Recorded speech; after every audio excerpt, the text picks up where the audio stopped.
رمى عليها اليمين. انفصال أحمد حلمي ومنى زكي يصدم الجمهور، ايه اللي حصل بينهم؟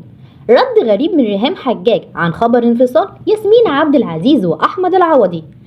باسم يوسف وأول رد على عمرو أديب بعد كلمة انت ليك دين في رقبتي.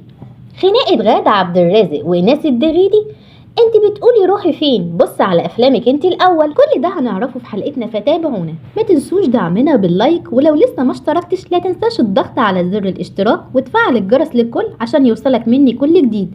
اهلا بيكم في حكاية غادة. يجب ان اشكر كمان اصدقاء مصريين سخرهم القدر ان هم يبقوا موجودين، الدكتور باسم يوسف. وهنا بقول دكتور ليه؟ لان هو طبيب في الاصل، وهو نفس باسم يوسف اللي حضراتكم تعرفوه قام على الفور النبض والتدليك والبتاع. طلع عمرو أديب في برنامجه وصرح بأن ياسم يوسف ليه فضل كبير لأنه أنقذ أخوه عماد أديب، ومحدش عارف إيه اللي حصل لعماد ولا إيه التفاصيل. اللي طلع وقال الكلام دوت كان عمرو أديب، قال بنفسه إن باسم يوسف ليه فضل كبير وليه دين في رقبته لأنه كان من أول الناس اللي ساعدت أخوه في دبي، قام بالإسعافات الأولية، كمان رافق أخوه عماد أديب للمستشفى. والتدليك والبتاع على طول لازم الاثنين طلبوا من ساعات. كان باسم يوسف واحمد عباس الاثنين بيتصلوا بيا كل 10 دقايق. باسم يقول لي احنا في عربيه الاسعاف، احنا وصلنا، احنا في المستشفى، ولم يتركوه الا عندما اطمئنوا ان هو دخل وعمل الدعامه. الحمد لله افضل الان. ويعني انا اظن ان هذا الموقف بالنسبه لي انا اشيله لباسم، هشيله في رقبتي يوم ما باسم يحتاج حاجه ليه. طلع باسم وقال اني ما عملتش اي حاجه خارقه، وكل دي اسعافات اوليه عاديه خالص، واي طالب في اولى طب ينفع ان هو يعملها. كل الفضل يرجع للخدمات الطبيه اللي كانت موجوده في المؤتمر. مش انا عملت اللي بعمله ايه؟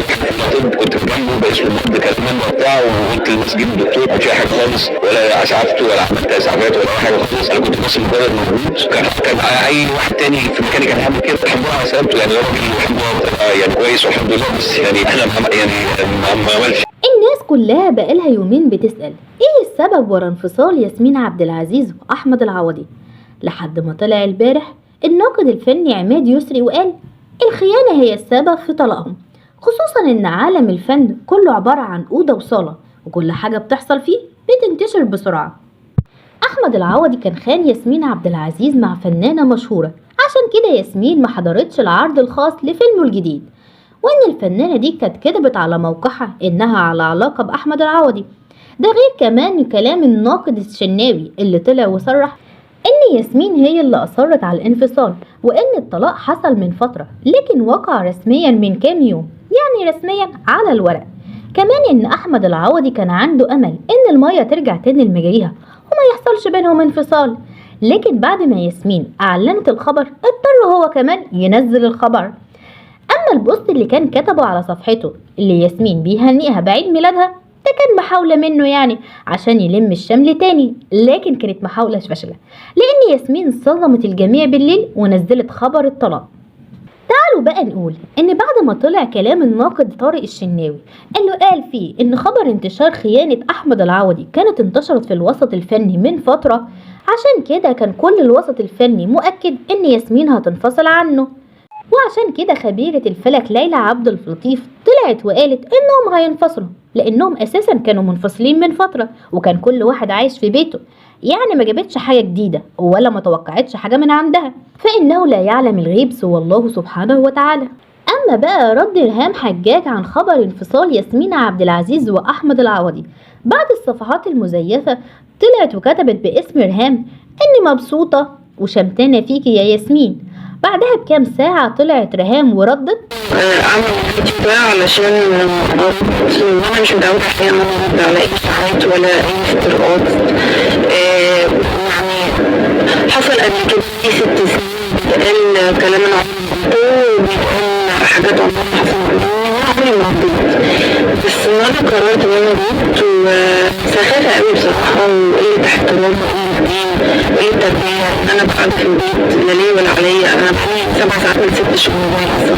اكتشف ان انا مدينه ستوري ومسحتها، وستوري انا كاتبه فيها انه احلامي في حياتي وسخافات كده ملهاش اي علاقه لا بيا ولا بيه. فانا حابه ارد بعد كده. انا مش هسمح لحد انه يطلع عليا اشاعات واسكت. انا ما عملتش كده، وناس كتير قوي متابعاني وبتكلم ان انت ما لازمكيش حاجه والناس بتقول كذا، بس هو منتشر على صفحات كتير كلها صفحات رخيصه. أحداث خبر انفصال الفنانة منى زكي من أحمد حلمي.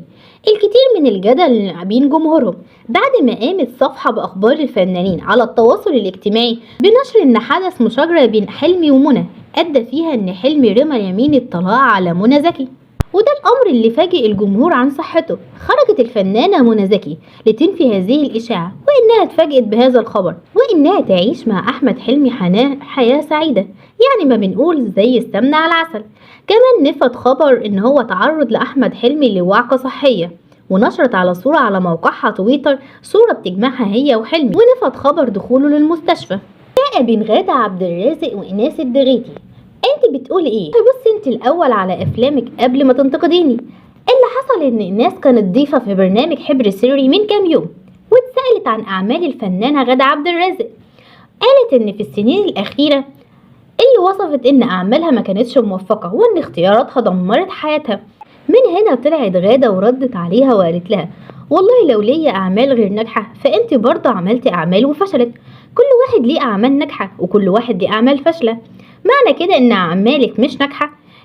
حبيبة توفقت في كام سنة ورا بعض عملت مسلسلات. ما اقدرش احكم ان النجم هو مسؤول عن كل حاجة، هو النجم لازم يكون جزء من الموضوع. ان هي ما توفقتش في السنين الأخيرة ان هي يمكن عندها مشكلة معاها مع نفسها، يعني عندها مشكلة يمكن، فممكن تكون اختياراتها دمرت حياتها. وإن المشكلة اللي وقعت فيها السنين اللي فاتت إن مفيش سيناريو أو أوراق اتعرضت عليا ليها قيمة فنية ده ليا ولا لغيري، وإن دي أصبحت مشكلة عامة في سوق الفن.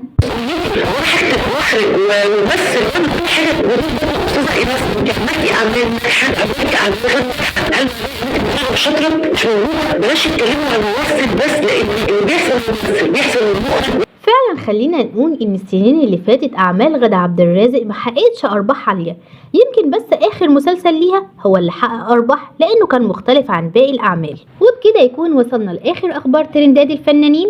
بتمنى ما تنسوناش من الاعجاب، ولو سمحت كون كريم معي بالاشتراك فضلا منك.